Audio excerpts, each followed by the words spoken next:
बिहार को जब देखो और बिहार से जिस तरह की खबरें आ रही हैं वो सुनकर और देखकर ऐसा लगता है मानो कोई भयावह ओटीटी की पिक्चर चल रही हो असल जिंदगी में बिहार में। आज बिहार में पटना जो राजधानी है बिहार की, वहां पर धड़धड़ाते हुए 5 लोग आते हैं बिना नकाब के, बिना कोई चीज के, सबके हाथों में असलहे हैं। वो पारस हॉस्पिटल, एक 5 सितारा अस्पताल है, वहां जाते हैं और एक आदमी की हत्या करके धुआंधार गोलियां चलाकर बेधड़क वो वहां से निकल भी जाते हैं। उनको मानो कानून व्यवस्था का, पुलिस का, प्रशासन का कोई खौफ ही नहीं। और सबसे बड़ी विडंबना की बात यह है, ये तब हो रहा था जब बिहार के एडीजी साहब प्रेस कॉन्फ्रेंस कर ये बता रहे थे कि अप्रैल, मई, जून में हत्याओं के मामले बढ़ जाते हैं। कोई हत्या का सीजन होता है? हमने शादी, ब्याह, मुंडन, धार्मिक अनुष्ठान, यज्ञ, पराक्रम का तो सीजन सुना था, हत्या का सीजन नहीं सुना था।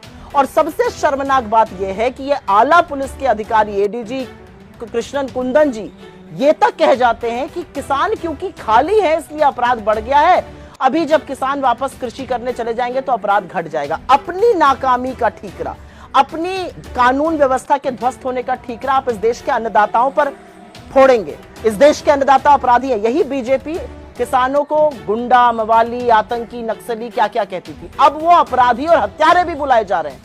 इस देश का किसान हत्यारा नहीं है। इस देश का किसान धरती का कलेजा फाड़कर जाड़ा, गर्मी, बरसात में सब कुछ एक करके फसल उगाता है, हमारा आपका पेट पालता है। और बिहार में उसको हत्या और अपराधी बताया जा रहा है। इसका जवाब आपको बिहार देगा। लेकिन जो बिहार में सरकार चल रही है और जो घटक दल बीजेपी की सरकार है, उसका अंतर्द्वंद भी समझना पड़ेगा। पिछले 20 सालों में सुशासन का ढोल बजाया गया। सुशासन की तो कलई खुली रही है। 17 दिनों में 55 हत्याएं हुई हैं। जब मैंने सवेरे ट्वीट किया तो 46 हत्याएं थी। शाम को 5 बजे तक आते आते 55 हत्याएं हो चुकी थी।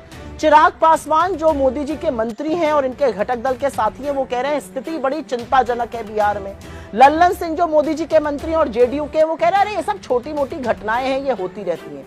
तो पहले ये तय कर लीजिए कि ये छोटी मोटी घटना है या 17 दिनों में तमाम व्यापारियों की हत्या होना, तमाम महिलाओं के साथ बलात्कार होना, तमाम जगह दिन दहाड़े गोली चलना, सड़क पे 3-3 लोगों का काट देना, पूर्णिया में एक गांव में 5-5 लोगों की एक ही परिवार में हत्या हो जाना, क्या है ये? सुशासन है?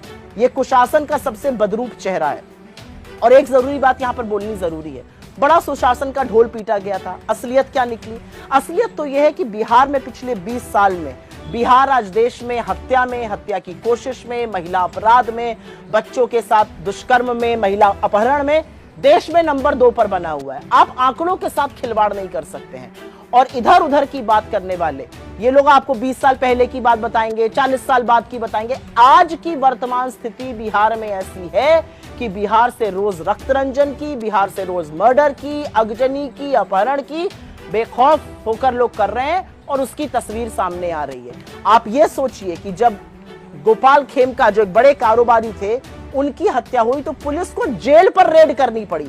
मतलब पुलिस भी जान रही है कि जेल में कैद अपराधी आज भी हत्या कराने का केपेबल है और वो अंदर से हत्या करा रहा है। इस तरह का बिहार बन चुका है और इसीलिए लोगों ने इनको विदा करने का मन बना लिया है। असलियत यह है कि बिहार की सरकार और बिहार का प्रशासन पूरी तरह से वोट की चोरी में मस्त है, एसआईआर कराने में मस्त है, फर्जीवाड़े में मस्त है, लोगों के वोट खा जाने में मस्त है। इसलिए उनको कोई फर्क ही नहीं पड़ रहा है कि लोगों के साथ क्या हो रहा है। लेकिन दिन दहाड़े हत्याएं, दिन दहाड़े अगजनी, दिन दहाड़े अपहरण एक सभ्य समाज के नाम पर बहुत बड़ा कलंक है। और उस व्यक्ति पर तो बहुत बड़ा कलंक है, उस सरकार पर तो बहुत बड़ा कलंक है जिसने 20 साल सुशासन का फर्जी ढोल बजाया।